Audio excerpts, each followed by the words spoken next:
저는 주로 강연을 오프라인으로 하거나 아니면 이제 카메라 앞에 서서 주로 하는데 네, 그래서 늘 혼자 떠들거든요. 혼자 떠드는데 오늘은 강의를 하다가 소통도 좀 하고 퀴즈도 좀 드리고 네, 릴렉스하게 진행을 해보겠습니다. 자, 오늘의 주제는요. 공부 잘하는 아이는 쉽게 읽습니다. 문학 독서와 공부 독서의 차이 굉장히 다르거든요.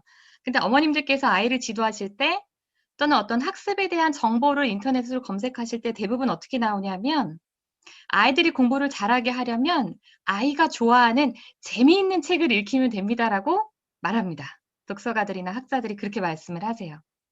근데 재미있게 책을 읽다 보면 계속 재미있는 책만 읽을 수도 있습니다.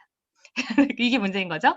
어머님들께서 바라시는 거는 우리 아이가 훌륭한 독서가가 되는 것도 물론 좋지만 우리 아이가 지식인으로 성장하기를 바라시잖아요. 근데 계속 재미있는 책만 읽으면 지식인하고는 조금 또 다른 방향의 길을 가게 될 수도 있죠. 그래서 오늘은 공부를 잘 해서 아이들이 사고력이 높은 지식인으로 성장하기 위해서는 문학 독서도 물론 중요하지만 공부 독서도 중요하다라는 주제로 말씀을 좀 드리려고 합니다.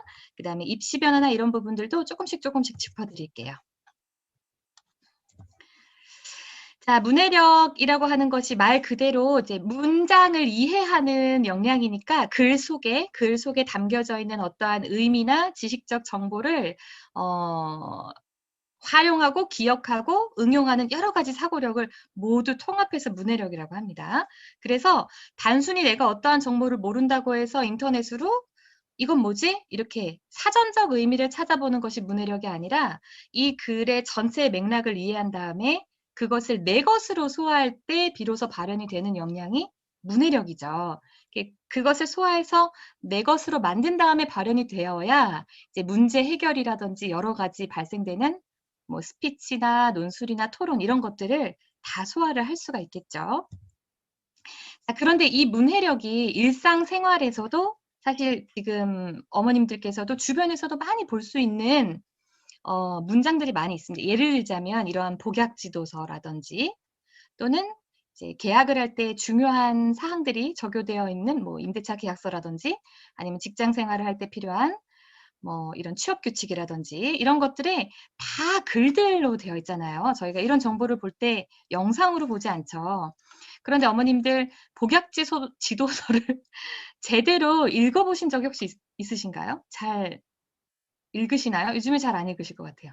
제가 친구한테 물어봤더니 이렇게 대답을 하더라고요. 내가 애를 낳고 나서 복약지도서를 좀 제대로 읽어봤어. 이러는 거예요. 아이한테 먹일 약은 몇 알을 몇 시에 먹여야 되지? 몇 시간 간격을 둬야 되지? 이런 것들을 정확하게 인지해야 되잖아요. 근데 그렇지 않으면 사실 이런 것들을 잘 읽게 되지 않는다는 거죠. 제가 예를 한번 들어보겠습니다. 퀴즈 나갈 거예요. 한번 같이 봐주세요. 요거는 KTX 열차 할인표에 나와 있는 조건입니다. 네, 여기 지금 글 보이시죠? 자, 이 조건에 맞는 금액을 한번 구해보실 수 있으실까요? 이거 제가 퀴즈 드릴게요. 이거 퀴즈 맞추시면 학공세 대표님께서 근사하고 유용한 선물을 주신다고 하셨습니다. 대신에 제가 시간을 좀 재겠습니다. 제가 갑자기 문제를 내가지고 이거 어떻게 하라는 거야 하실 텐데 제가 딱 1분을 드릴 테니까요. 문제를 천천히 한번 읽어보시고 이 정답을 한번 구해보시죠. 두 중학생 자녀를 둔 부부가 서울 부산 구간의 왕복 승차권을 구입할 때 구매 금액을 구하십시오 라는 문제입니다. 틀려도 괜찮습니다. 네, 많은 답들이 나오고 계세요. 와, 근데 정말 대단하시다. 제가 이렇게 열정적으로 참여하시는 학부모님들이 이렇게 많은 설명회는 처음이에요. 15초 정도 더 남았습니다. 아직 기회가 좀 있어요. 네, 1분이 다 되었네요. 와, 정답이 있어요. 대표님이 칭찬 좀 해주세요. 정답이 있습니다. 자, 제가 일단 보기를 좀 보여드릴 텐데요. 보이시죠? 여기 지금 1번, 2번, 3번, 4번 중에서 정답이 하나가 있거든요. 그럼 일단 이 범위 내에 없으신 분은 정답이 아닌 거죠. 잠시만요. 네, 재밌고 어렵습니다. 맞아요. 지금 정답자는 제가 이렇게 기쁘게 정답자를 발표할 줄이야. 너무 감사합니다. 자, 아마 제가 갑자기 돌발 퀴즈를 드렸기 때문에 어머님들께서 또 정말 열정이 대단하세요. 정말 다시 한번 박수. 어머님들께서 정말 집중해서 글을 읽으셨을 거예요. 평소에 잘 하지 않는 행동이시죠? 정말 집중해서 읽으셨을 텐데, 자, 여기 보시면 일단 이 글에서 파악해야 되는 정보들이요. 할인 제도에 대한 할인율이구나. 를 알아야 되고, 그 다음에 애가 둘이라는 걸 알아야 돼요. 중학생이래요. 그리고 부부인데, 그럼 네 가족이죠? 서울, 부산 구간을 왕복했다고 하니까 갈 때표도 끊어야 되고 올 때표도 끊어야 된다는 조건들을 다 수집을 하셔야 됩니다. 1분 안에. 잘하셨죠, 아까 세 분. 자, 근데 여기 할인율이 뭐라고 나와 있냐면 가족 중에 최소 3명 이상 어른이 포함되어 있는 경우 어른 운임의 30%를 할인이라고 되어 있죠. 운임이라는 단어도 아셔야 되겠죠. 어른만 30%를 할인해주고 아이는 할인을 안 한다는 겁니다. 이제 이해가 되셨을까요? 자, 내가 그걸 놓쳤네 하는 그 안타까운 이게 딱 있으실 거예요. 내가 왕복을 안 했네. 내가 아이들 것도 할인을 했네. 이런 경우 많으시죠? 네, 맞습니다. 우리가 일상생활에서도 문해력이 이렇게 필요해요. 글을 제대로 읽지 못하면 손해를 볼 때도 있고 또는 잘못 오해를 해서 뭔가 문제가 발생될 때도 있습니다. 자, 근데 성인들은 그냥 문제가 생기거나 돈을 조금 잃으면 그만인데 아이들은 이제 그렇지 않다는 거죠. 성인 문해력 테스트 결과 이런 아주 기본적인 생활 문해력이 부족한 분들도 절반 정도가 되더라라는 이제 연구 통계 결과가 있었죠. 자, 근데 우리 아이들은 어떠냐면 지금 문해력에 대한 제대로 된 이 학습 읽기를 갖추어야 되는 시기를 만약에 놓쳐서 제대로 된 읽기를 하지 못한 채로 그냥 인터넷 강의나 문제집에만 의존되는 공부를 하다 보면요. 나중에 커서 제대로 된 사회인으로 성장을 할 수가 없습니다. 왜냐하면 대학에 가고 사회생활을 하게 되면 모든 업무나 일들이 다 문서로만 이루어지기 때문이죠. 잘 아시잖아요. 회사 생활하면서 인터넷으로 인강하지 않습니다. 보고서도 다 문서로 작성을 해야 되죠. 그러니까 우리 아이들이 지금 시기를 놓치지 않고 문해력을 갖추는 것이 굉장히 중요합니다. 꼭 대학뿐만이 아니더라도요. 자, 그러면 이제 서로는 이 정도로 하고 제가 실제 우리 아이들의 문해력의 수준이 어느 정도 되는지 얼마나 심각한 문제가 있는지 간단한 영상을 하나 보여드릴 거예요. 요건 EBS에서 제가 앞에 서두에서 말씀을 드렸던 그 2021년도에 화두인 당신의 문해력에 관련된 다큐멘터리 중에서 한 부분을 좀 발췌했습니다. 같이 한번 보시고 계속 순서를 좀 이어나가도록 하겠습니다. 잠시만요. 네, 아까 이제 화면에서 보셨던 것처럼 그게 고등학교 2학년 아이들이었거든요. 고2 아이들인데 뭐 위화감은 뭐 그렇다고 쳐도 뭐 아까 피지배는 뭔지 알아? 그랬더니 아이들이 피지배는 대답을 하잖아요. 근데 뭐 구김살 이런 단어도 모르고 이제 모르는 단어들의 수준이 너무 좀 이렇게 물음표를 가질 만한 그런 단어들이 많습니다. 자, 우리가 예전에 인터넷이나 휴대폰이 없던 시절에는 성인들의 언어와 아이들의 언어가 지금처럼 차이가 많이 나지는 않았던 것 같아요. 몇 가지 유행어는 있었지만 근데 지금은 아이들이 쓰는 언어가 거의 외계어 수준이잖아요. 가끔 못 알아들을 때도 있어요. 쟤네들이 무슨 말을 지금 하고 있는 거지 이럴 때도 있는데 이게 학습에서 쓰이는 언어는 30년 전이나 지금이나 별로 차이가 없습니다. 알아야 되는 단어들을 아이들이 모르는 거예요. 제가 이제 뒤에서 하나 또 예를 들어드리기는 할 텐데 중3 문해력 평가에서 보니까 11%가 초등 수준밖에 안 되고요. 4명 중에 1명은 본인의 학년에 미달하는 문해력을 가지고 있다라는 통계 결과도 있습니다. 아이들이 고지식이 뭐야? 그랬더니 지식이 많은 게 고지식인가? 이런 애들이 있어요. 고지식. 지식이 높다 이렇게 생각하는 거죠. 아까 나왔던 가재라고 하니까 제목이 가짜인 제목이 아니라 랍스터를 말하는 건가? 이런 것도 있었죠. 기억하시는 어머님들 계실지 모르겠지만 작년 추석에 사흘 연속인 뭐 연휴 이런 얘기가 나왔을 때 사흘을 왜 삼흘이라고 안 하고 사흘이라고 그래? 이게 또 되게 논쟁이 된 적이 있었어요. 그러니까 아이들의 문해력에서 가장 중요한 부분을 차지하는 것이 어휘 역량인데 이 부분도 되게 문제가 심각한 거죠. 왜? 초등학교 때 교과서를 안 읽어서. 네, 이거 제가 뒤에 설명해 드릴게요. 자, 그렇다면 아이들이 수업에서 정말로 어떤 어려움을 겪고 있는지를 제가 간단하게 보여드릴게요. 아까 고등학교 사회시간 수업 시간은 영상으로 보여드렸고 그 끄트머리 말미에 그 선생님이 이렇게 말씀을 하시죠. 너무 속이 상하다. 영어 선생님들은 이렇게 말하더라. 영어 수업 시간에 영어 단어를 한글로 말하면 한글이 뭔지 몰라. 네, 그 예입니다. 이게 중학교 2학년 수업 시간에 쓰는 활동지인데 여기 보세요. 이 노란색 단어들을 아이들이 다 몰라요. 그러니까 한국말로 말을 해줘도 모르는 거예요. 이 보모라는 단어는 되게 쉬운 단어잖아요. 베이비시터. 그럼 베이비시터는 보모야. 그러면 보모가 뭐예요? 이렇게 되는 거죠. 마트에 가면 계산하시는 분을 저희가 캐셔라고 하잖아요. 그럼 캐셔는 한국말로 출납원이야. 그럼 출납원을 심지어 받아 적지도 못합니다. 태어나서 한 번도 들어본 적이 없어서. 제가 초등학교 1학년이 됐을 때 아버지가 용돈을 주시기 시작했는데요. 아버지가 저한테 용돈을 처음 주실 때 수첩을 하나 같이 주셨습니다. 그 수첩의 이름이 금전출납부였어요. 너무 어려운 거예요. 제가 1학년 때 이제 매일매일 100원씩, 100원씩 용돈을 받기 시작했는데 그 100원과 금전출납부를 같이 주시면서 여기에다가 받은 돈과 쓴 돈을 쓰렴. 이렇게 가르쳐 주셨거든요. 그러니까 금전출납부가 입에 붙지도 않는 나이잖아요. 근데 그렇게 단어를 배웠단 말이에요.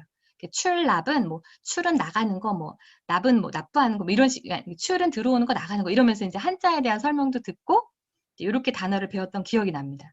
근데 요즘 애들이 용돈 기입장을 안 써서 그런지 출납이라는 말을 안 써서 그런지 출납을 모르더라고요.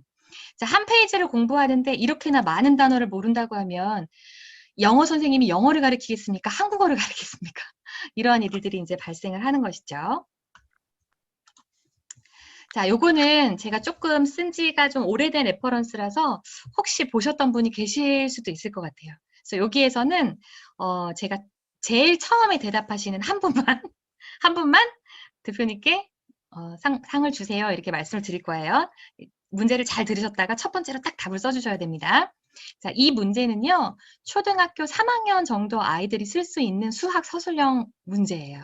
여기 보시면 교육과학기술부 수학교육 선진화 방안 예시 문제로 나왔던 대한민국 국가에서 초등학교 3학년 아이들이 이 정도의 서술형 문제를 풀 수 있도록 문해력이 필요하다라고 나온 레퍼런스 문제입니다.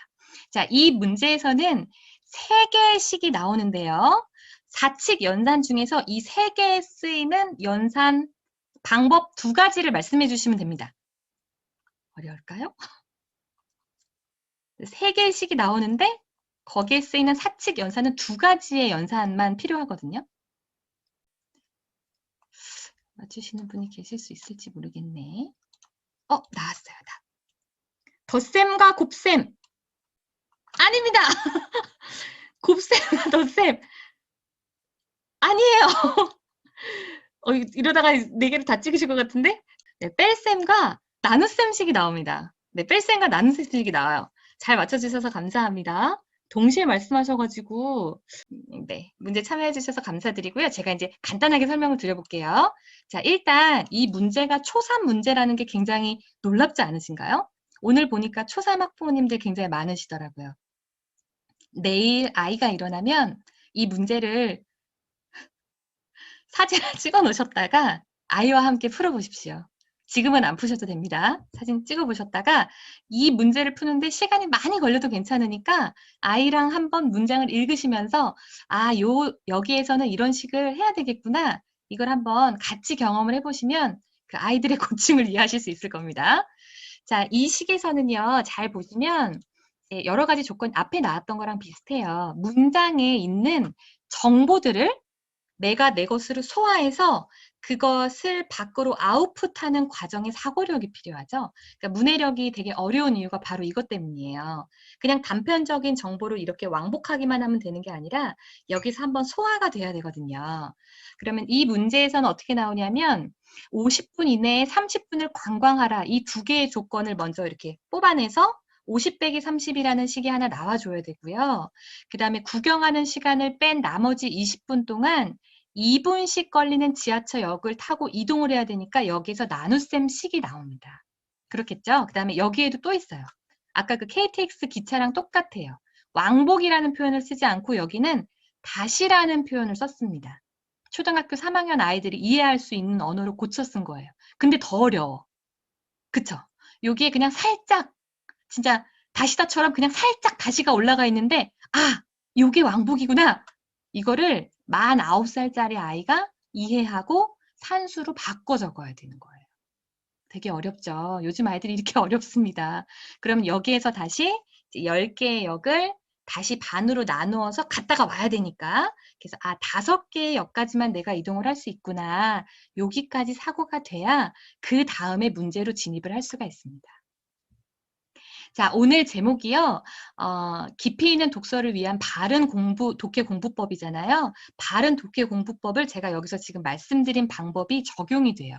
뭐냐면 주어진 글을 완전히 이해한 다음에 그 다음에 문제로 진입을 해야 됩니다. 절대 문제를 먼저 보고 그 다음에 주어진 글을 보면 글을 제대로 읽을 수가 없어요. 막 이렇게 왔다 갔다 할 거 아니에요. 어디 숨어있나 이놈의 정보다 이럴 거 아닙니까? 근데 그렇게 되지 않기 위한 훈련을 초등이랑 중등 때 해줘야 되는 거죠. 고등 때는 바로잡기가 어려우니까요. 뭐 한번 꼭 내일 해보시기 바랍니다.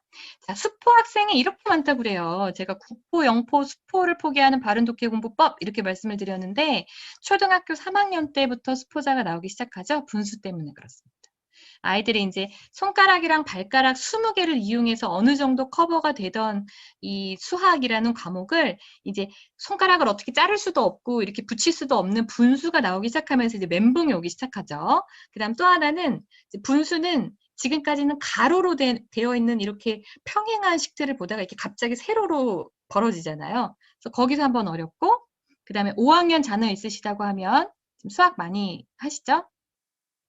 최대 공약수, 최소 공배수의 활용. 거기서 이제 글밥이 엄청나게 늘어난 활용 문제들이 나오기 시작하면서 또 포기합니다. 왜? 3, 4학년 때 제대로 읽는 훈련을 못해서. 중학교 올라가면 또 어떤 일이 생기냐면 1차 방정식의 활용, 다 활용이에요. 2학년 올라가면 2차 방정식의 활용, 함수의 활용, 부등식의 활용. 이러면서 이제 두루루루루 떨어져 나가기 시작합니다. 저는 수학을 언제 싫어하기 시작했냐면 제가 중학교 1학년 때 영희랑 철수가 소금물을 들고 나올 때부터 수학을 싫어하기 시작했어요. 그 소금물이 너무 싫더라고요. 소금물 싫어하시는 어머님들 많지 않으신가요? 요즘 아이들도 똑같습니다. 근데 이 수학을 포기하게 되는 것들도 다 결국은 계산식을 못해서 그런 것이 아니라 문해력이 부족해서 수학을 포기하게 된다는 것이죠. 자, 이 정도면 이제 요즘 아이들이 이렇게 힘들게 공부하고 있구나. 이건 어느 정도 아셨을 것 같고요. 자, 그래서 문해력이라고 하는 것이 우리 아이를 유명한 드라마 작가 만들기 위해서 필요한 것도 아니고 그 다음에 글 잘 쓰고 말 잘하기 위해서 필요한 것도 아니고요. 그냥 국어 공부를 잘하기만 위해서 필요한 것도 아닙니다. 아이의 사고나 뇌가 바뀌고 그것으로 인해서 모든 서브젝트의 과목들의 공부에 영향을 끼치게 되고 그것이 이제 사회와 미래와 아이들의 인생을 바꾸게 되고요. 가장 중요한 것은 글을 읽을 줄 알게 되면 아이 스스로 내가 되게 똑똑한 사람이 되어가고 있구나라고 느낍니다. 수학을 100점 맞거나 영어를 100점 맞는 것이랑은 완전히 다른 개념이에요. 글을 잘 읽게 되면 내가 되게 괜찮은 사람이 되어가고 있구나. 내가 이런 어려운 글도 읽을 수 있는 사람이구나 라는 자존감이 올라갑니다. 그 자존감이 공부의 바탕이 되기 때문에 아이의 문해력 독서 수업을 절대 다른 과목보다 소홀하게 하시면 안 된다는 말씀을 꼭 드리고 싶네요. 자, 그러면 이제 어떻게 하면 되는지 방법을 말씀드리도록 하겠습니다.